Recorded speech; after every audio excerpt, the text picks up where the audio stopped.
Have you ever met someone who said they wanted peace, but the second a relationship actually became peaceful, they started feeling uncomfortable? Maybe they picked fights over nothing. Maybe they suddenly lost interest. Maybe they became obsessed with tiny details, convinced something bad was about to happen.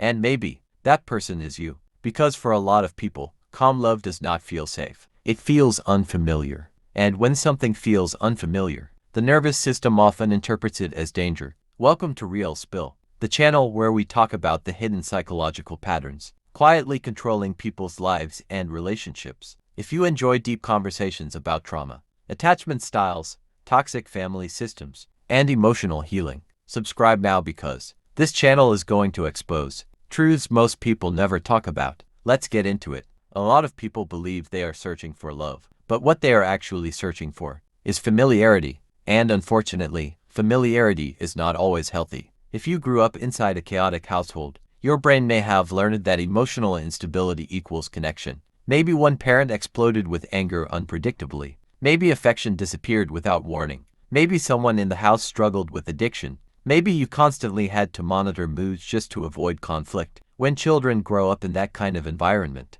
their nervous systems adapt for survival. They become hyper-alert, hyper-aware, hyper-vigilant. Their brain learns, stay ready, stay anxious, stay scanning. Because peace never lasted long. And over time, stress hormones like cortisol and adrenaline stop feeling unusual. They become the emotional baseline. That means when these children become adults, healthy relationships can actually feel uncomfortable, not because healthy love is bad, but because the nervous system does not recognize it. Imagine someone texting you consistently, being emotionally available, communicating clearly, showing affection without manipulation. For some people, that sounds amazing. For others, it feels suspicious. They start thinking, why are they so nice? What's the catch? This feels boring.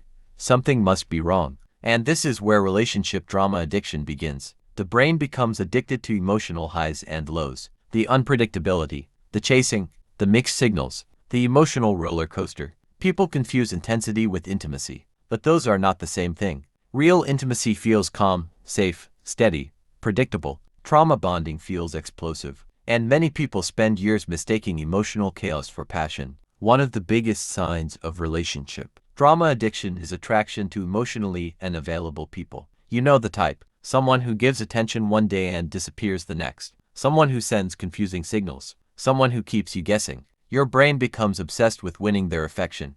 Not because they are healthy for you, but because the inconsistency activates your nervous system. It creates a psychological reward cycle. The brain starts craving validation the same way gamblers crave slot machines. Sometimes you win, sometimes you lose, but the unpredictability keeps you emotionally hooked. And sadly, many people call this chemistry. Another major sign is losing interest when someone treats you well. At first, a healthy partner feels exciting. But once the relationship becomes stable, anxiety appears. Suddenly the mind starts creating problems. You overanalyze text messages. You question their intentions. You look for flaws. You feel restless. Sometimes people even sabotage relationships without realizing it. They pick unnecessary fights, become emotionally distant, create jealousy, test their partner constantly, because deep down, their nervous system is trying to recreate familiar emotional conditions. Chaos feels like home. Peace feels foreign. And this pattern usually begins in childhood.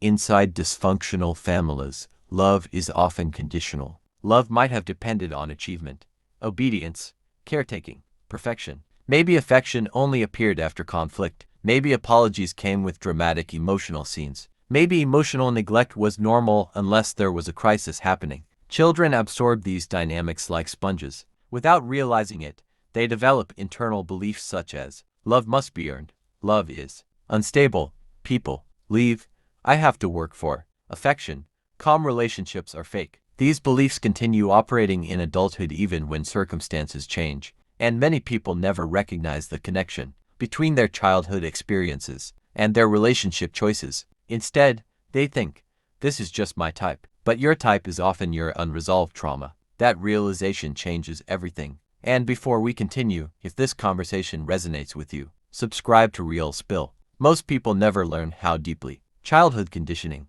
shapes adult relationships. This channel is about exposing those hidden patterns so people can finally heal instead of repeating the same emotional cycles for years. Now let's talk about something extremely important. Why do healthy relationships feel boring to trauma survivors? Because calmness does not stimulate the nervous system the same way chaos does. When someone is predictable, there is no emotional chase, no adrenaline spike, no panic reward cycle. For a dysregulated nervous system, that calmness can feel emotionally empty. But healthy love is not supposed to feel like emotional warfare. Healthy love is not supposed to keep you awake every night questioning your worth. Healthy love is not confusion. And this is difficult for many people to accept because movies, social media, and toxic relationship culture constantly romanticize emotional instability. People celebrate obsession, possessiveness, extreme jealousy, emotional volatility. They call it passion, but many times, it is unresolved trauma interacting with unresolved trauma. Two wounded nervous systems activating each other. That is not romance. That is survival mode. There is also another layer to this pattern. Many people addicted to relationship drama are actually addicted to emotional distraction, because calmness creates silence, and silence forces people to face themselves, their insecurities, their loneliness, their abandonment wounds, their fear of not being enough. Drama becomes an escape from deeper emotional pain. If there is always a crisis happening, you never have to sit still long enough to confront what is underneath. This is why some people unconsciously create problems during peaceful moments. Peace feels emotionally exposed. Chaos feels emotionally familiar. And sometimes, people remain trapped in these cycles for decades, jumping from one emotionally unavailable partner to another, repeating the same heartbreak with different faces, convincing themselves each time, this one is different. But until the nervous system heals,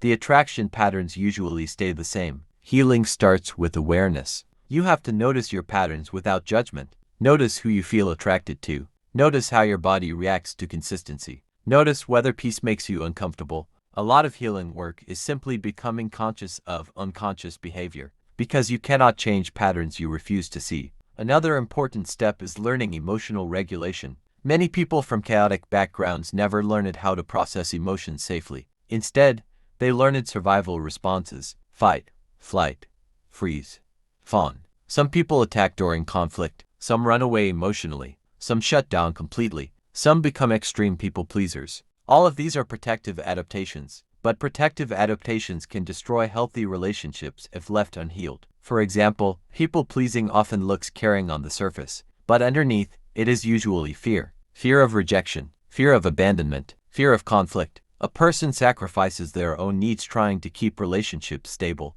Then resentment builds silently until eventually they explode emotionally. And again, chaos returns. This is why boundaries are so important. Healthy relationships require honest communication, not mind games, not emotional tests, not manipulation. If you need reassurance, ask directly. If something hurts you, communicate clearly. If you feel anxious, learn to self-regulate instead of creating conflict. That is emotional maturity. But for trauma survivors, this process can feel terrifying at first, because vulnerability feels dangerous. Many people would rather create drama than openly admit, I'm scared you'll leave. I don't feel secure. I need reassurance. Drama becomes armor, but armor also blocks genuine intimacy. Something else people rarely talk about is how healing can initially feel boring. Seriously, when someone starts healing, their nervous system slowly stops craving emotional extremes. At first, life may feel strangely quiet. No constant panic, no emotional roller coasters, no obsession cycles. Some people mistake this calmness for emptiness and return to toxic relationships because chaos feels more emotionally stimulating. This is why healing requires patience. Your nervous system needs time to recalibrate. You are teaching your brain that safety is not danger, that consistency is not fake, that love does not need to hurt in order to feel real. And this rewiring process takes time. There will probably be moments where you relapse into old patterns, moments where toxic dynamics still feel magnetic. That does not mean healing failed. It means your brain is returning to familiar conditioning. The goal is not perfection. The goal is awareness and choice. Each time you choose stability over chaos, you strengthen new emotional pathways. Each time you communicate instead of manipulating. Each time you set boundaries instead of people-pleasing. Each time you stay present instead of sabotaging. You move closer to healthy love, and eventually, peace stops feeling boring. It starts feeling safe. It starts feeling comforting. It starts feeling like home. One of the saddest parts about relationship drama addiction is that many people genuinely believe suffering is proof of love. They think, if I'm hurting this much, it must be real. But love is not measured by pain. Real love should not destroy your mental health. It should not constantly trigger fear. It should not make you question your worth every day. Healthy love supports growth. It creates emotional security. It allows honesty. It allows rest. And many people have never experienced that before, which is why healing can feel so emotionally confusing. You are learning an entirely new relationship language, a language your nervous system was never taught growing up. But it is possible. People heal. Patterns change. Attachment styles evolve. The brain is adaptable. And the moment you stop romanticizing chaos, your entire relationship standard begins to shift. You stop chasing emotionally unavailable people. You stop confusing anxiety for chemistry. You stop begging for crumbs of affection. You stop performing for love. And instead, you begin choosing people who choose you consistently. That changes everything. If today's video spoke to you, subscribe to Real Spill for more deep conversations about toxic family systems, trauma bonds, emotional healing, and relationship psychology. There are so many hidden patterns, controlling people's lives without them even realizing it. And the more awareness you build, the more freedom you gain. Remember this: your attraction to chaos was not a personal failure. It was a survival adaptation. Your nervous system learned it. Those patterns to protect you during difficult environments. But survival mode is not the same thing as living. And you deserve more than survival. You deserve peace that does not feel temporary, love that does not require suffering, connection that does not come with fear. Healing is uncomfortable at first because your brain has to learn that calmness is safe. But eventually, the thing that once felt boring becomes the thing that finally feels like home.